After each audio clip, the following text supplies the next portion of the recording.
the bottom line is we got to win. I think when you look on the defensive side, for the most part, with the players the veterans that we've added to the defensive side, and I think with the veterans that have been here with another year of Vic's, understanding Vic's defense, what it's about, obviously we're going to have to lean on the defense, and hopefully we can come out because we do have a veterans on the defensive side that we can, rely on them as we grow as an offense. And so, that's the hope. I'd love to see us come out and score, 40 points against Tennessee on Monday night. But that, I'm not saying that can't happen, but obviously with the youth that we do have, it's going to take some time, and hopefully we can play better defense with the veterans we have coming in and give us a chance. Welcome back to Broncos Country Tonight. Yes, John Elway talking about the expectations for this year. Nobody's going to cut this team any kind of breaks if it is another losing season, but it feels like there's a little bit more nuance to this conversation. Alexis Perry from Broncos TV and Broncos Beat joining us now. Alexis, let's talk a little bit about expectations and the nuance here because, yeah, of course, I think everybody wants double-digit win season. You want to go to the postseason. You want to get to the Super Bowl. But in a team that's young on the offensive side of the ball and really coming off of 3 straight losing seasons, I think we can also talk about just improvement in certain ways. So let's talk about first the offensive side of the ball. What are some ways you like to see improvement on the offensive side of the ball? Well, just first off, I do want to throw out that I do believe that this is a 10-win team. So heads up, everybody knows I'm still on that Drew Lock hype train. So beep, beep. 10 wins for this team this year. We know that the number one priority for the Denver Broncos this season is to simply just score more points. The Broncos were near the bottom of the league in scoring last year, averaging 17.6 points per game, which ranked 27th.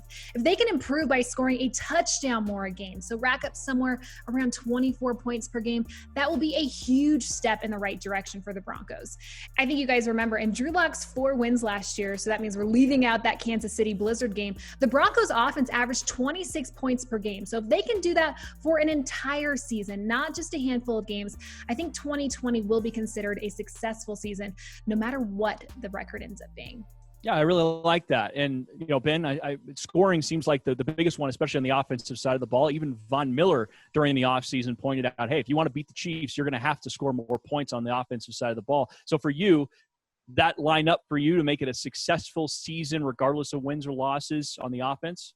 Well, yeah, I think everybody knows the formula here in Denver. That you know that you're going to have to score more points in order for this team to win games. The defense is already good. It was a top 10 defense last year, number 1 in the red zone. So you're going to have to score more points in order to flesh out that win total, and that'll happen if you score more points. I'd like to see this team be more consistent off the script. Rich Scangarello, for all his flaws, was actually rather brilliant on the script last year. Broncos a top 10 offense in the league on the script and a bottom 5 off it. I'd like to see this offense grow and be able to continue through the game flow to be able to score points rather than go conservative or take their foot off the gas, because accumulation of points at the end of the game, that's whoever acquired the most wins. Yeah, Ben, you mentioned the Broncos building an offense that can compete with the Kansas City Chiefs. So wouldn't a successful season mean a home-and-home split with the Kansas City Chiefs? That is something the Broncos haven't done since Peyton Manning retired, win just 1 game against Kansas City. So that would really show progress within the division, because we know it would be a really successful season in my book.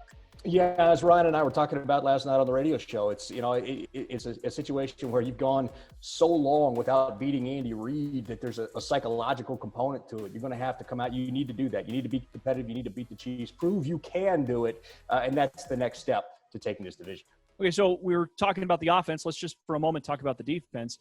What would make it for a successful season for the defensive side of the ball, Alexis? It feels like when you're a top 10 defense, yeah, you do have some room to go up. You were the best red zone defense also last year. There's certain stats you can move up, but what if this defense is a top 5 defense? That seems like something, because of the talent, that is possible. They could be. And I think in order to be a top 5 defense, they have to, the hallmark of the Vic Fangio defense is turnovers. They need more turnovers. The Bears had, what was it? Was it 36? Vic Fangio's final year in Chicago. The Broncos last year had 17. That is not enough. Like John Elway said, this defense is going into its second year under Coach Fangio, so they're going to have the opportunity to take a really big step forward this year. But I do have to say, some of the newest members are really going to have to step up. There wasn't a single cornerback not named Chris Harris Jr. with a pick last season. The cornerbacks need to get involved. If AJ Bouye can come in and get 4 or 5 picks, that's a huge win for this team. I think if they could be somewhere between that, 24 to 30 takeaways, I think that would be a really solid year for this Denver defense. I know if you're asking guys like Von Miller, sacks would also be probably a good stat here, wouldn't it, Ben?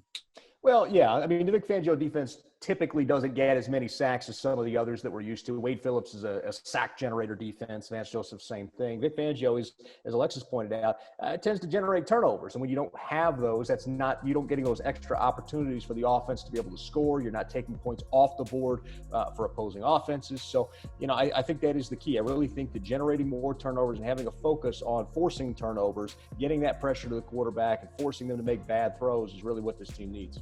All right, so more points, more turnovers, be a top 5 in both offense and defense. That's a successful season. I think that'll lead to some wins. One thing I wanted to get to here before we let you guys go is this idea of how every team's kind of starting in a little bit of a similar spot.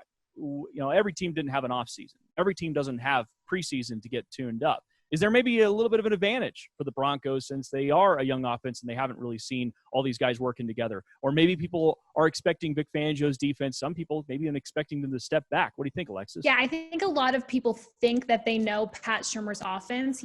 Historically, Pat Shurmur passes on first down majority of the time. But they don't know Pat Shurmur's offense with these weapons on first down or any down for that matter. So I think that's a really huge advantage for the Denver Broncos. And without any preseason games, opposing defenses, they're not going to get a glimpse into what Jerry Jeudy's favorite route is in the NFL. They won't know to red zone threat. Who knows? Right now, the Broncos have arguably the best trio of receivers in the league, and not a single defense will have seen them on the field together before week 1. And it also came up in the press conference that maybe a competitive advantage is just following the protocols this year. Right. What do you think about that, Ben? I think that the first quarter of the season in the NFL is really going to differentiate the great organizations in the NFL with the weaker ones, because you're going to have the people that follow the protocols and have great safety and backup measures in place, and then you're going to have organizations that don't, that suggest that they do, but when everything starts to hit the fan, they have problems and they start to fall apart. So I think it's going to be a great litmus test for who has great institutional organizational control around the league. I think the Broncos are one of the better ones. They were one of the first 6 teams to get their COVID plan approved by the league. So I'm kind of looking forward to that as a football guy, looking at the organizational side of things.